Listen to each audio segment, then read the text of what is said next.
Ephesus was an ancient Greek city and later a major Roman city on the west coast of Asia Minor in present-day Turkey.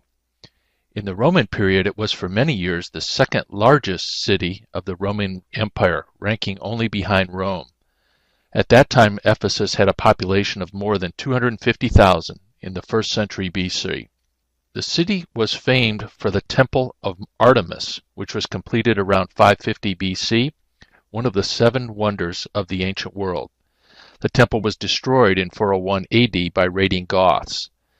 The town again was partially destroyed by an earthquake in 614 AD, and the city's importance as a commercial center declined as the harbor was slowly silted up by the Cayster River.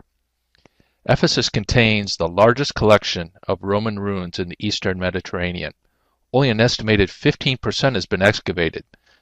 The ruins that are visible give us some idea of the city's original splendor.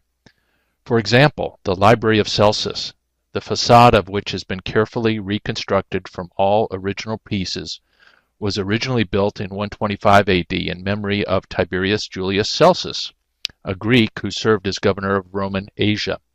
Celsus paid for the construction of the library with his own personal wealth and is buried in a sarcophagus beneath it. The library was completed by his son, Gaius Julius Aquila, and once held nearly 12,000 scrolls. The Celsus Library in Ephesus was the 3rd largest library in the Roman Empire, after libraries in Alexandria and Pergamum. Designed with an exaggerated entrance, the building faces east, so that the reading rooms could make best use of the morning light. The library has been restored over the past 100 years with the aid of the Austrian Archaeological Institute, where Austrians still lead much of the excavation that continues in Ephesus today.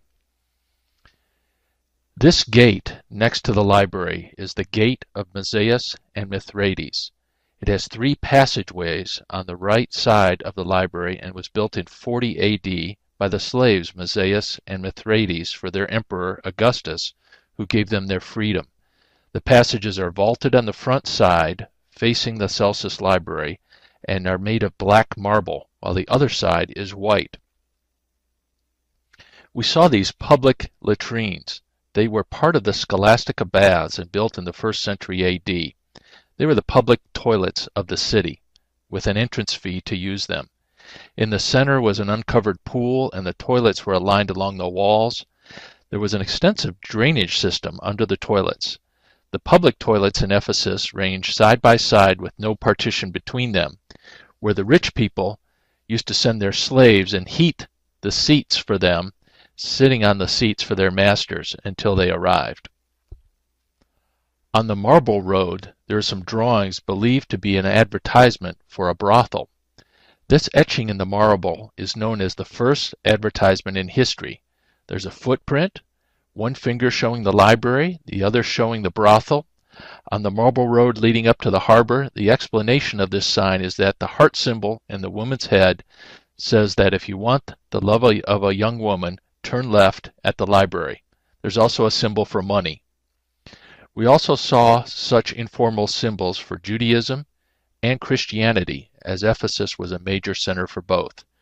Christians would identify themselves with one another with the sign of the fish, which is ichthus in Greek, using the sign of the fish as an anagram for Jesus Christ, God's Son, Savior.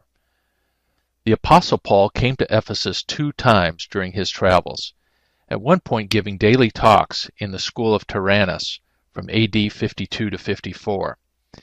In Acts 19, we're told the story of his preaching at the theater in Ephesus, which resulted in a riot by local artisans, whose livelihood depended on selling of statuettes of Artemis. Paul also wrote the letter of 1 Corinthians from Ephesus between 53 and 57 AD, where he was imprisoned for a short time.